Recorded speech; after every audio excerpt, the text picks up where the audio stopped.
Nay, sayo tayo yung ganun. Dali!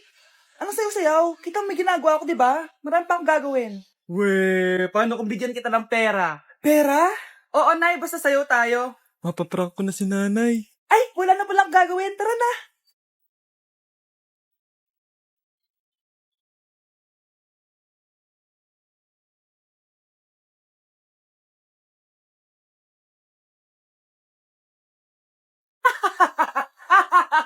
It's a prank! Hindi ka po galit, Nay? Hindi ako galit, anak.